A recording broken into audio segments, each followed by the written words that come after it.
1789. La France explose, la monarchie s'effondre, la volonté d'instaurer un régime nouveau, plus juste, se met en place. Pourtant, après plusieurs années, la situation ne change pas. Il y a bien des périodes d'espoir, telles le Premier Empire ou encore en 1830 avec les Trois Glorieuses, mais ces espoirs s'envolent progressivement. La France se prépare à une nouvelle révolution, 1848. Si le régime de la monarchie de Juillet est usé, la crise politique et économique aggrave la situation sociale de la capitale jusqu'au mécontentement. On est loin du grand Paris du baron Haussmann.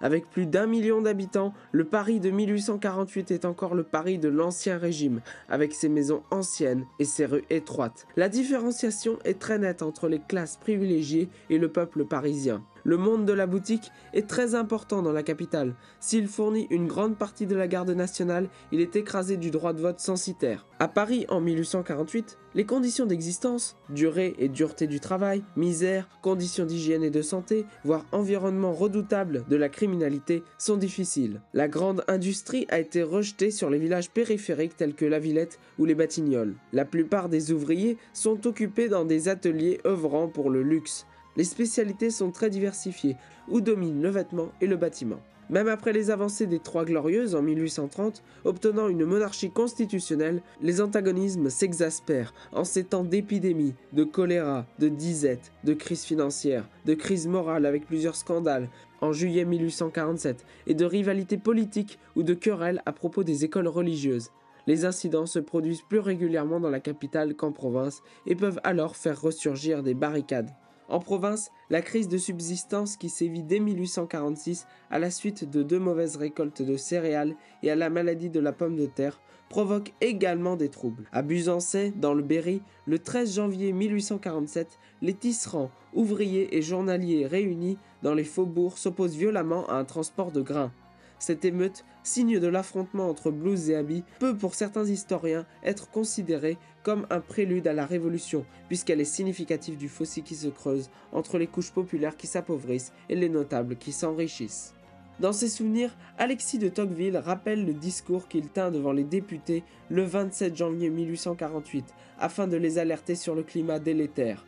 Est-ce que vous ne ressentez pas, par une sorte d'intuition instinctive qui ne peut pas s'analyser mais qui est certaine, que le sol tremble de nouveau en Europe? Est-ce que vous ne sentez pas, que dirais-je, un vent de révolution qui est dans l'air?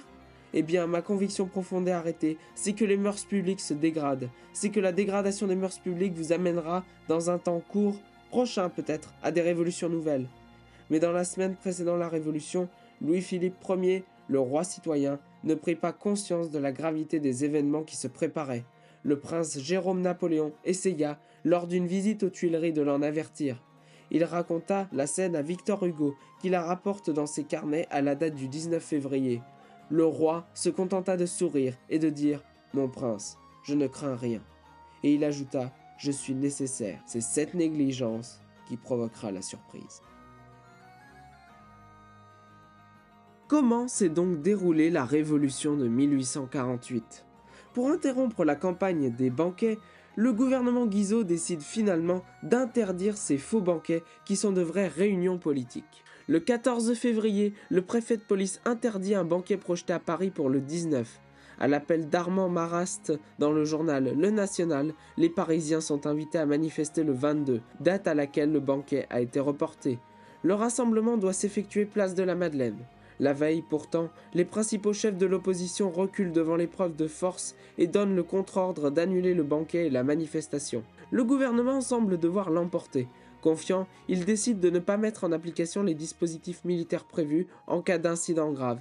En fait, gouvernement et opposition vont être débordés par la situation se développant au fil des heures. En révolution. Le 22 février au matin, des centaines d'étudiants se rassemblent place du Panthéon, puis se rendent à la Madeleine, où ils se mêlent aux ouvriers.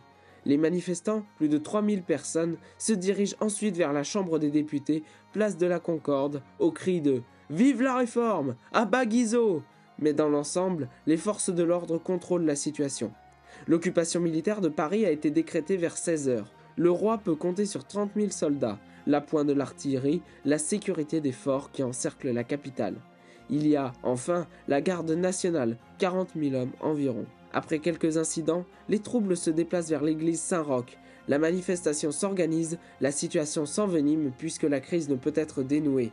La Chambre ayant rejeté quelques heures plus tôt la demande de mise en accusation du gouvernement Guizot déposée par Odilon Barrot. Le matin du 23 février, alors que l'insurrection se développe, les gardes nationaux de la 2e Légion, boulevard Montmartre, crient « Vive la réforme !»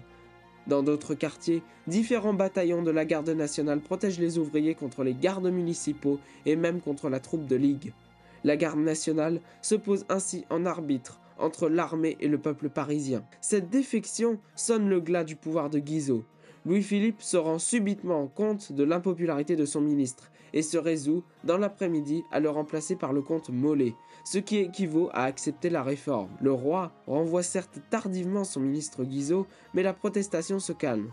Le pire semble évité, même si le climat reste tendu. Dans la soirée du même 23 février 1848, la foule déambule sous des lampions pour manifester sa joie et envisage de se rendre sous les fenêtres de Guizot pour le huer. Le mécontentement avait été si profond depuis des mois et la tension des dernières heures si vive que le moindre incident pouvait encore mettre en péril ce règlement légaliste. Dans le quartier des Capucines, une rue est barrée par le 14e régiment d'infanterie de ligne et la provocation d'un manifestant porteur d'une torche envers un officier a des conséquences tragiques. Se croyant menacé, la garde ouvre le feu, laissant sur le pavé de 35 à plus de 50 tués. Cette fusillade du boulevard des Capucines, la promenade des cadavres, la nuit à la lueur des torches, sur une charrette dans les rues de Paris, l'appel du Toscan annonçant le massacre entre 23h et minuit, de Saint-Méry à Saint-Sulpice, relance l'insurrection. Puisqu'il y a 52 martyrs, on dévalise les armuriers et on édifie des barricades. Il y en a bientôt 1500 dans toute la ville. Le monde ouvrier y coudoie la jeunesse estudiantine et la petite bourgeoisie. Pendant que les révolutionnaires parisiens se soulèvent, le roi, aux Tuileries, n'a plus de gouvernement. Molé a renoncé et conseille à faire appel à Thiers. Ce dernier exige alors la dissolution de la Chambre des députés, mais le roi refuse. Le maréchal Bugeaud, nommé commandant supérieur de l'armée et de la garde nationale de Paris, est convaincu qu'il peut vaincre l'émeute. Mais le souverain refuse la solution de force. Beaucoup trop de sang a déjà coulé. Le 24 février 1848, Louis-Philippe ne parvient pas à reprendre en main la situation, malgré une dernière tentative de confier le gouvernement à Odilon Barrot. Les gardes nationaux de Dunoyer rallient, crossent en l'air, les troupes du général Bedeau et se dirigent vers les Tuileries.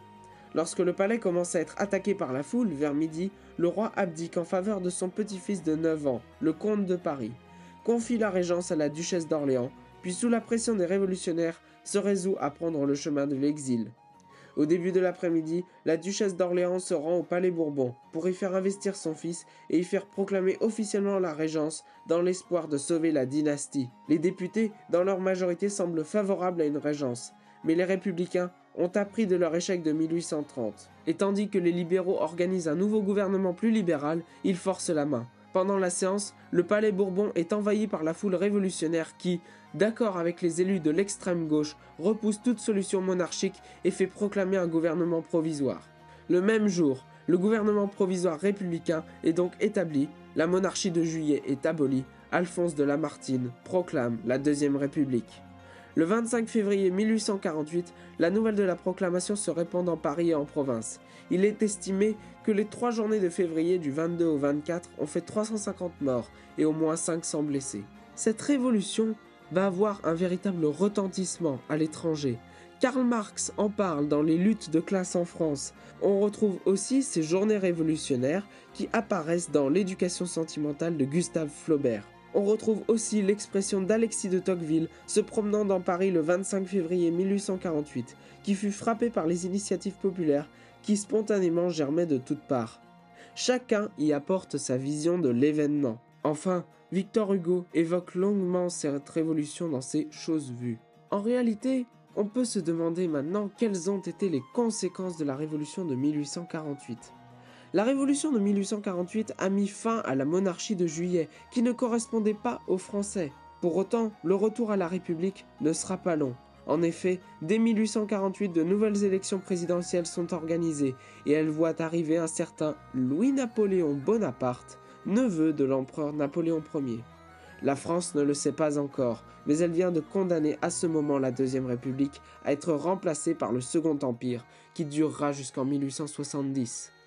Néanmoins, cette révolution a apporté plusieurs droits, et c'est notamment à cette date qu'a été promulguée l'abolition de l'esclavage. Merci beaucoup d'avoir regardé cette vidéo, n'hésitez pas à la liker si elle vous a plu, et à vous abonner pour en voir d'autres. À la prochaine!